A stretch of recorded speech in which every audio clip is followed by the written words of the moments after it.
What brought Samson down? I know you say it's Delilah, but it's not really Delilah. It was money.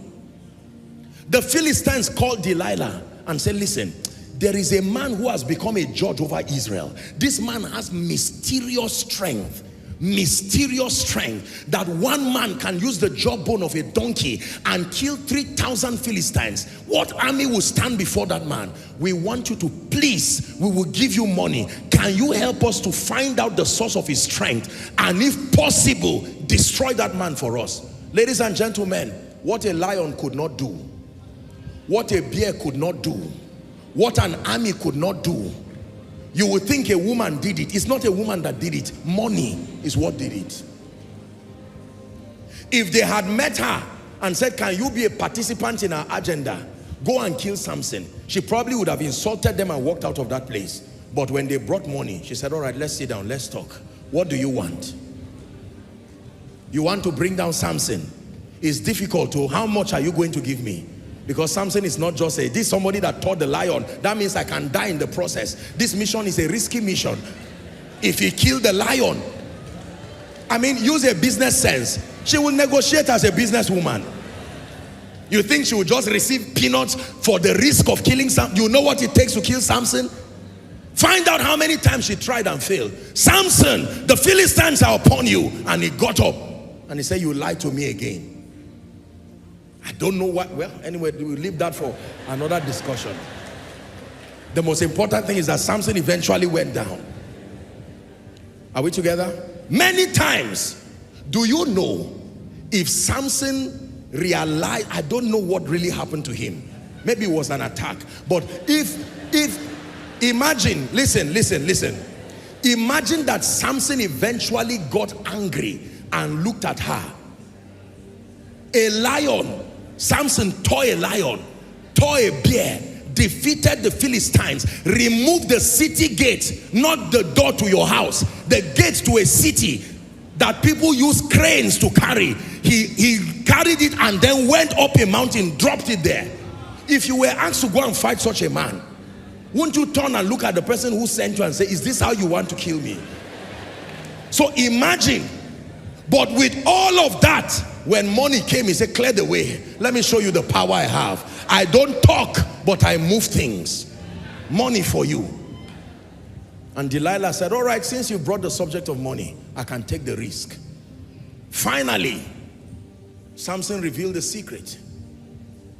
My glory and the power is in the covenant that is captured in my hair. Samson, the Philistines are upon you. He got up, the Bible said he shook himself as before. This time around, money had gone forth. Well, I have to say this, right? I really do respect Apostle Joshua Selman, but I would disagree with his whole take about money. And like I told you before, I am from a Catholic background, right? And we were taught in Sunday school that the love of money is the root of all evil. That's what they told us, right? That even my mom would always say to me, you shouldn't love money too much because money can cause you to do many things. Well, I love her. God bless her. But the thing is like this, okay? Money is but a tool, okay? Money is but a tool. The money doesn't have a voice on its own.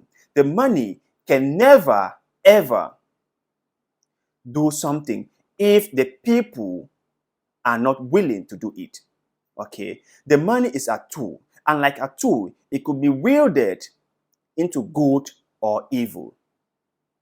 Money itself is not evil nor good. It's like a shovel. It's like a bed. It's like a house. It's not evil, not good. But any of these things could be used for good or for evil, if the individuals behind it wanted to wield it in one way or the other. So, the man of God here saying that Lila probably would have not gone along to betray her husband if money wasn't brought on the table. Well, I don't think so. I don't think so. I think that Delilah would have done what she wanted to do, okay, no matter what was presented to her. Because the problem wasn't with money, the problem was with the individual. Delilah's heart was corrupted. She was greedy. She might have been angry with the husband Samson. We might not know that. But it wasn't because she was offered money. That was why she did what she did. Because had it been she was offered a goat, a pig, a dog, a cow, she would have did the same thing. So my point is, money itself is not evil, not good. Do not let a man of God told you that money is evil. In fact, people will tell you that you need to love money. That if you love money, you'll be attracted to money and money will be attracted to you. And having enough of it can make you do great things or can make you do terrible things. Now, it's not the money itself, it's the person.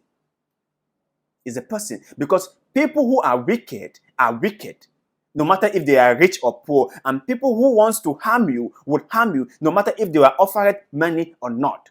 Someone who hates you, hates you. And if that individual wants to harm you, he or she would harm you, no matter what is being offered to them. Now, I understand that money can be a motivating factor. People could be motivated by money. People could be motivated by other things. Maybe a promotion, maybe a piece of land, maybe a piece of real estate. People could be motivated by all this into doing things, into committing atrocities, into doing diabolical things. But believe me, it's not because they were offered those things before they did it. It is because their mind were already corrupted from the very beginning. They were bad people from the very beginning. They were bad people. They were bad people. And they had no good intention towards you from the very beginning. And that was why when something was brought as a motivating factor, they jumped to action. You might say, yes, because the offer had money. If they didn't offer her money, they offer her a piece of land, she would have did it anyway. They offer her gold, she would have did it anyway. Now we common people are being taught that money is a very negative factor, or money is a very negative thing, and we shouldn't go after money. No. Why shouldn't we? Why shouldn't we? It's not money that is the problem. It's not money itself that is the problem. It is you and the way you react to money that is the problem. It is you and the way you value money that is the problem. And the way you value money, you could have just valued any other thing. Maybe a piece of land, maybe a goat, maybe a sheep, maybe a pig, maybe a real estate.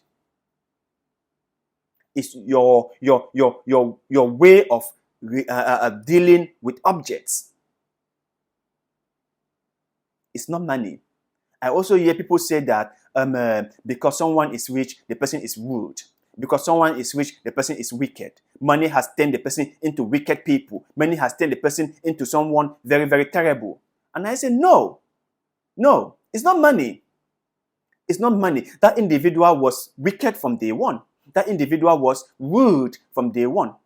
That individual was very, very selfish and greedy from the very beginning. It wasn't money. Money just shows the heart of the person. Money just exposed everything. Because if that person was a nice person, if that person was a godly person, if that person was as giving as Mother Teresa was, that individual would have did so much when he came across money. He would have done so much. The only reason you guys might think that he is selfish and wicked and greedy and blame money for it is because money has exposed who that individual really, really is deep down. So, I respect the man of God. I respect what he's trying to say here. But it's past time we view money as the devil. It's past time we do that. It's past time we think that money is the cause of all our troubles. It's past time. Or money will cause all our problems. It's past time. It's past time that we think that people going after money are evil people. No, not necessarily. I will say this one more time. Money is a tool, and it could be used for good or ill. And money is not responsible for the way people wield it. It's like saying that a shooter with a gun shot people, and instead of blaming the shooter for wielding the gun and shooting people, you are blaming the gun for shooting people. You cannot do that. You cannot really do that. Because if that individual hadn't used a gun to go after people, he would have used a knife. If he had not used a knife, he would have used maybe a golf bat or a golf club or a bat, whatever.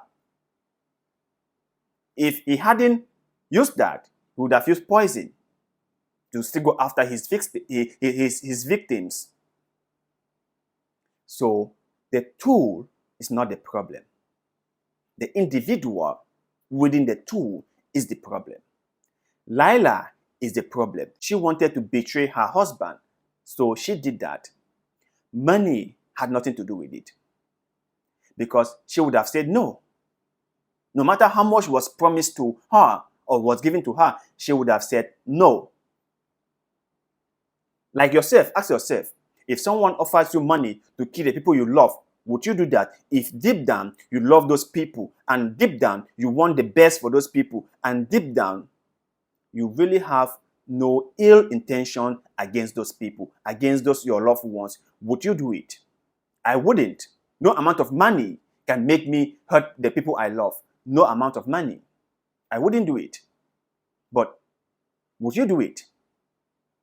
If money was as evil as people think, if money was as that corruptive as people think, if money could manipulate people's mind, if money could manipulate things, money could brainwash people into doing what